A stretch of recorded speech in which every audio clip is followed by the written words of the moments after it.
squad tonight after the unfortunate loss last time around. What's the message? How do you help them rebound emotionally and lock in for this one? Yeah, I don't think that'll be a problem. We're early in the year. I don't think there's any emotional difficulty, Jen. It's just, we need to play with greater pace, greater energy on the offensive end of the floor. And then this is a team that really spreads out your defense.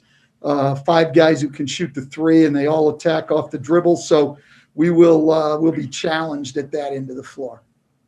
And Coach, they're being led this season so far by Shai Gilgeous-Alexander, a young guy who has just really seemed to have improved by leaps and bounds. What do you see out of him, and what's the plan to contain him, especially all the stuff he does that doesn't show up on the stat sheet?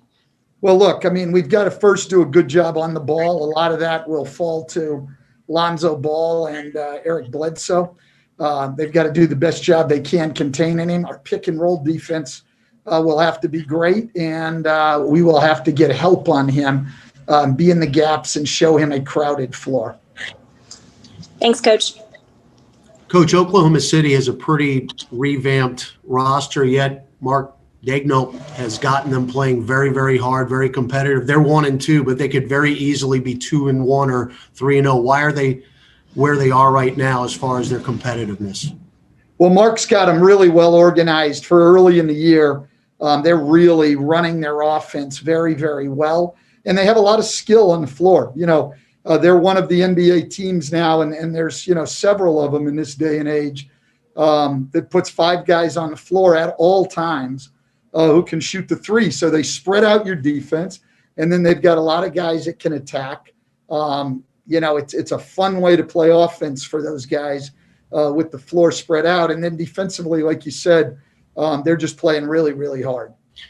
As far as your team, the 3-point field goal percentage has been well documented the last couple of ball games. What's the fine line as a coach to continue to encourage and keep them confident, but not overdo it where it can maybe have an adverse effect?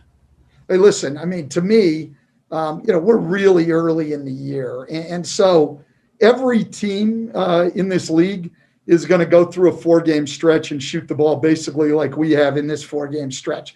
Every team. But when you're 40 games into a year, shooting 29% over 4 games, takes you down from maybe 37% to 34%, and it's no big deal. But when it's the only 4 games you've played, it becomes the story, and I get that.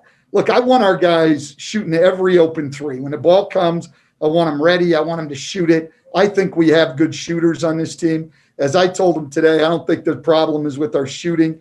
I think the problem is with the shots we've been creating. We haven't gotten good enough shots. I think that's because we've been stagnant offensively. We have to pick up the pace. We have to attack more. We have to play with more force. When we do, we've got guys that are going to knock down shots. Hey, Stan, Christian Clark here with Noel.com. You talked about stagnancy yesterday, and you also talked about the turnovers. 1 out of 4 games, you felt like, you guys have played a pretty clean game. How big of an emphasis is that tonight, just playing clean basketball?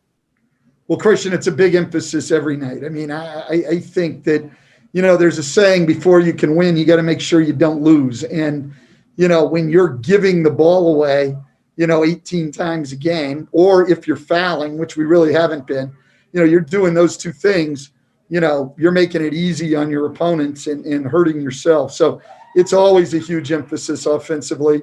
It's our number 1 must at the offensive end of the floor is to take care of the ball. And certainly we've got to do a better job of that.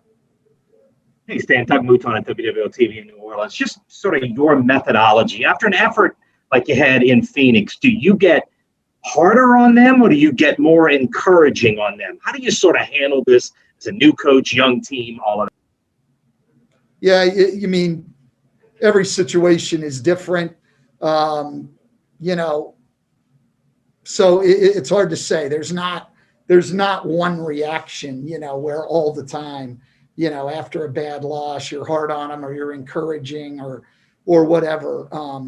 At this point, you'd have to ask them. I don't think I was real hard on them. It's too early right now. We're still learning. I've got to do a better job. They've got to do a better job. We're just getting into this. There's times where, I'm frustrated at myself for what's going on out there. And I got to remember, we haven't even been together 4 weeks. I mean, I saw most of these guys for the first time as a group. I saw them on December the 6th. That's where we are, 3.5 weeks. And so, we didn't have, I wasn't there with them in the bubble. We didn't have that 3-week period that a lot of teams that didn't make the bubble had. We haven't had any of that. We've had 3.5 weeks. So I'm certainly not going to jump. I'm not saying that as an excuse. What I'm saying is I don't have enough time with them to be jumping on them right now. That's not where I am. Coach, Matt Pinto with Thunder Broadcasting. Enjoyed your broadcast work while you were away from coaching. I know a very small sample size. A year ago, this team played the second fastest pace in basketball. Right now, 28th. Where do you want to be offensively in terms of pace, given how you're emphasizing the defensive end? I really don't care where we are in pace. I think it's first of all, the way they keep pace, I think, is a useless stat. I mean, if I give up shots to my opponent quicker, there's going to be more possessions in the game and I'll play a faster pace. So, I don't know. And that's not to say that a lot of fast-paced teams don't defend well. I'm just saying that as a stat, to me, is useless. We want to run. I mean, I think that with the team we have, we should be in the top 7 or 8 in the league in fast break points. That's where we should be, I think. As far as that pace measurement, I don't pay any attention to it, Matt, to be honest. What's up, Coach? This is Will from The Athletic.